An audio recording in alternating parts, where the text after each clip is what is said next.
എൻ്റെ തൊഴിലിടം എൻ്റെ സ്വർഗം. നമുക്കറിയാം, ഒരു ജോലി അല്ലെങ്കിൽ ഒരു സ്ഥാപനം അതാണ് നമ്മളുടെ എക്കണോമിയെ മുന്നോട്ട് കൊണ്ടുപോകുന്നത്. അത് ചെറുകിട സ്ഥാപനങ്ങളായിക്കോട്ടെ, വൻകിട സ്ഥാപനങ്ങളായിക്കോട്ടെ, ഏതുമായിക്കോട്ടെ. ഇവിടെ നമ്മൾ ശ്രദ്ധിക്കേണ്ട ഒരു പ്രധാന കാരണം, ഒരു ജോലി ലഭിക്കുക എന്നുള്ളത് ഒരു ഉദ്യോഗാർത്ഥിയെ സംബന്ധിച്ചോളം ഒരു പ്രധാന വിഷയമാണ്. ആ ജോലി ലഭിക്കുന്നതിന് വേണ്ടി തൻ്റെ കഴിവിൽ അപ്പുറമായി ശ്രമിക്കുകയും താൻ ആ സ്ഥാപനത്തിലേക്ക് എത്തിപ്പെട്ട് അവിടെ ഏറ്റവും നല്ല രൂപത്തിൽ ഇൻ്റർവ്യൂ നടത്തി ആ സ്ഥാപനത്തിൽ ഞാൻ ജോലിക്ക് ജോയിൻ ചെയ്യുകയും ചെയ്യും. തുടർന്ന് അങ്ങോട്ട് ചിലപ്പോൾ എൻ്റെ പ്രവർത്തനങ്ങളെ വീണ്ടും നല്ല രൂപത്തിൽ മുന്നോട്ട് കൊണ്ടുപോകാനും ആ സ്ഥാപനം ഉദ്ദേശിക്കുന്നതിലപ്പുറത്തേക്ക് തൻ്റെ കഴിവുകളെ എടുക്കാനും ആ സ്ഥാപനത്തിന് വളർത്താനും ചിലപ്പോൾ എന്തുകൊണ്ടോ സാധിക്കുന്നില്ല.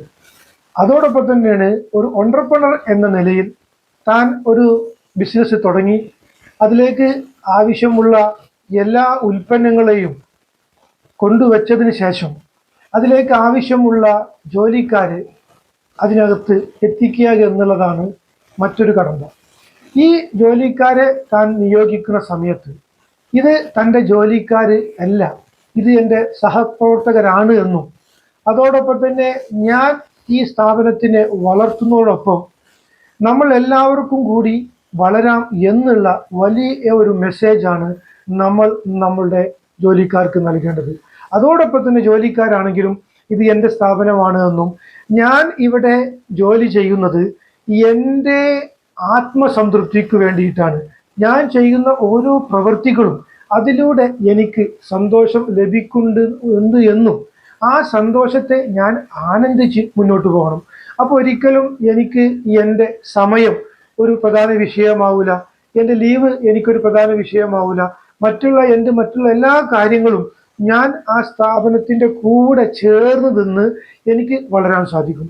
ആ സ്ഥാപനത്തിൻ്റെ കൂടെ ചേർന്ന് നിൽക്കുന്നത് കൊണ്ട് തന്നെ ആ ഒരു ടീം വർക്കിലൂടെ ആ സ്ഥാപനത്തിൽ ലഭിക്കേണ്ട ഒരുപാട് ഉയർച്ചകൾ നമ്മൾ പ്രതീക്ഷിക്കുന്നതിലും അപ്പുറം ആ ഉയർച്ചകൾ ലഭിക്കുകയും അതോടൊപ്പം തന്നെ തൻ്റെ സഹപ്രവർത്തകരെ ചേർത്ത് നിർത്തുന്നതിനു വേണ്ടി ആ ഒരു ഓൺട്രപ്രണർ പ്രതിജ്ഞാബദ്ധരാവുകയും അവരുടെ കഴിവുകൾ വർദ്ധിപ്പിക്കുന്നതിനു വേണ്ടി ട്രെയിനിങ്ങുകളും അതോടൊപ്പം തന്നെ സെമിനാറുകളും അതോടൊപ്പം തന്നെ യാത്രകളും എല്ലാം ഇത് സംഘടിപ്പിക്കുകയും ചെയ്യും. നമുക്കറിയാം, ഒരു സാധാരണ ലെവൽ ഒരു ബിസിനസ്സിനെ നമ്മൾ കൊണ്ടുപോവുകയാണെങ്കിൽ ചിലപ്പോൾ അതിൽ നിന്ന് കിട്ടുന്ന പ്രോഫിറ്റ് വളരെ കുറവായിരിക്കും. നമ്മൾ എത്ര ടേൺ ഓവർ ചെയ്യുന്നു എന്നുള്ളതല്ല, നമുക്ക് ആ സ്ഥാപനത്തിൽ നിന്ന് എത്ര പ്രോഫിറ്റ് ലഭിക്കുന്നത് എന്നതാണ് ഏറ്റവും പ്രധാനം. അപ്പോൾ ഇതിൻ്റെ എല്ലാം പ്രധാനമായിട്ട് വരുന്നത് അതിൻ്റെ കച്ചവടത്തിൻ്റെ ഏറ്റവും നല്ല ഗ്രോത്താണ്. തൻ്റെ കസ്റ്റമേഴ്സിനെ തൻ്റെ കൂടെ നിർത്തി തൻ്റെ സ്ഥാപനത്തിലേക്ക് വരുന്ന കസ്റ്റമേഴ്സിന് എന്തെല്ലാം കൊടുക്കാം, അവരെ എങ്ങനെ സാറ്റിസ്ഫൈ ചെയ്യാം എന്നുള്ളത് ആ ഓൺട്രപ്രണറും അതോടൊപ്പം തന്നെ ആ കച്ചവടത്തിൻ്റെ പ്രവർത്തനം നടത്തുന്ന മറ്റുള്ള എല്ലാ ആളുകളും ഒരുമിച്ച് ഒരേ മനസ്സോടുകൂടി പ്രവർത്തിക്കുമ്പോൾ നമുക്ക് ഈ ലക്ഷ്യത്തിലേക്ക് എത്തിക്കാൻ സാധിക്കും.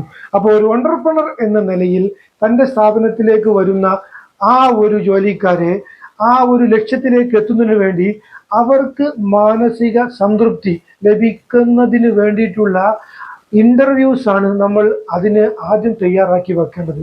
കാരണം നീ വരുന്നത് നിന്റെ ജോലിക്ക് ആ ഒരു ശമ്പളം അതിനെ മാത്രം എയിം ചെയ്യാതെ ഇത് നമ്മളുടെ എല്ലാമാണ്. കാരണം വീട്ടിലെ സമയം കഴിഞ്ഞാൽ പിന്നെ ഏറ്റവും കൂടുതൽ ആ ഒരു ജോലിക്കാര് സ്പെൻഡ് ചെയ്യുന്നത് അവരുടെ സ്ഥാപനങ്ങളിലാണ്. ആ സ്ഥാപനങ്ങളിൽ അവർക്ക് മാനസികമായിട്ടുള്ള ഉല്ലാസം ലഭിച്ചിട്ടില്ലെങ്കിൽ അത് വെറും ടൈം വർക്ക് മാത്രമായിട്ട് വരും. ഇത്ര സമയത്ത് ഞാൻ കയറുന്നു, ഞാൻ ഇവിടെ കുറച്ച് വർക്ക് ചെയ്യുന്നു, അത് കഴിഞ്ഞാൽ ഇത്ര സമയത്ത് ഞാൻ തിരിച്ചു പോകുന്നു. അത് പഞ്ചിങ്ങിൽ മാത്രമായിരിക്കും അവരുടെ ശ്രദ്ധ വരിക.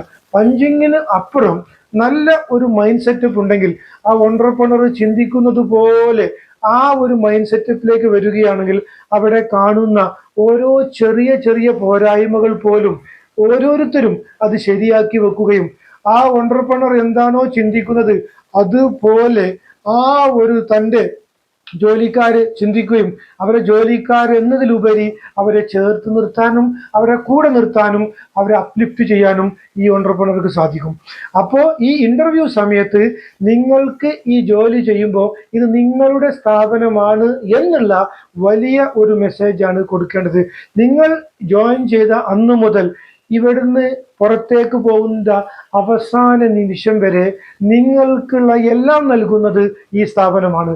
ഈ സ്ഥാപനം ഉണ്ടെങ്കിൽ മാത്രമേ എനിക്ക് ഇതിൽ നിന്നും വരുമാനം ലഭിക്കുകയുള്ളൂ, എൻ്റെ സാലറി ലഭിക്കുകയുള്ളൂ എന്നുള്ള ബോധത്തോടു കൂടി, സന്തോഷത്തോടു കൂടി, കൂട്ടുത്തരവാദിത്തോടു കൂടി തൻ്റെ കൂടെയുള്ള കൊളീഗ്സുമായിട്ട് നല്ല ഒരു ഹൃദയബന്ധവും തൻ്റെ കസ്റ്റമേഴ്സിനെ താൻ ഭയങ്കരമായിട്ട് സ്നേഹപൂർവ്വം സ്വീകരിക്കുകയും അവരുമായി നല്ല ഒരു ബന്ധവും സൃഷ്ടിക്കുമ്പോൾ ആ സ്ഥാപനത്തിന് വലിയ ഒരു ഉയർച്ചയിലേക്ക് പോകാൻ സാധിക്കും. അപ്പോൾ ഓണ്ടർപ്രണർ എന്ന നിലയിൽ എൻ്റെ സഹപ്രവർത്തകൻ എന്നുള്ള രൂപത്തിലും അതോടൊപ്പം തന്നെ ജോലിക്കാര് ഇത് എൻ്റെ സ്ഥാപനമാണ്, ഇവിടെയാണ് എനിക്ക് സന്തോഷമുള്ളത്, ഇവിടെ നിന്നാണ് എനിക്ക് വരുമാനമുള്ളത്, ഈ സ്ഥാപനം ഉണ്ടെങ്കിലേ എനിക്കും ഇനി ഭാവി വരുന്ന ആളുകൾക്കും ജോലി ഉണ്ടാവുകയുള്ളൂ എന്നും ഈ സ്ഥാപനത്തിൽ നിന്ന് ലഭിക്കുന്ന ടാക്സും ബാക്കിയുള്ള മറ്റുള്ള എക്സ്പെൻസുകളുമാണ് നമ്മളുടെ എക്കണോമിയെ ചലിപ്പിക്കുന്നത് എന്നും ബോധത്തോടു കൂടി ഈ ഒരു ഓണ്ടർപ്രണറും ഈ ഒരു ജോലിക്കാരും ഒരുമിച്ച് സ്നേഹത്തോടു കൂടി മുന്നേറുകയാണെങ്കിൽ നമ്മുടെ എല്ലാ സ്ഥാപനങ്ങളും സ്വർഗമായി മാറും. അങ്ങനെ നമുക്ക് നമ്മളുടെ എല്ലാ സ്ഥാപനങ്ങളും സ്വർഗമാക്കി മാറ്റുന്നതിന് വേണ്ടി നമ്മളുടെ മൈൻഡ് സെറ്റ് മാറ്റി ഒരു ഹാപ്പിനെസ്, ഓപ്പൺ മൈൻഡ് സെറ്റിലേക്ക് നമുക്ക് പോകാൻ സാധിക്കേണ്ടതുണ്ട്. നിങ്ങൾക്ക് ഈ വീഡിയോ കണ്ടാൽ ഇഷ്ടപ്പെട്ടു കഴിഞ്ഞാൽ നിങ്ങൾ ഇതിലെ കാര്യങ്ങൾ പ്രാബല്യത്തിൽ കൊണ്ടുവരിക, അതോടൊപ്പം തന്നെ മറ്റുള്ള ആളുകൾക്ക് ഷെയർ ചെയ്തു കൊടുക്കുക. Okay, thank you.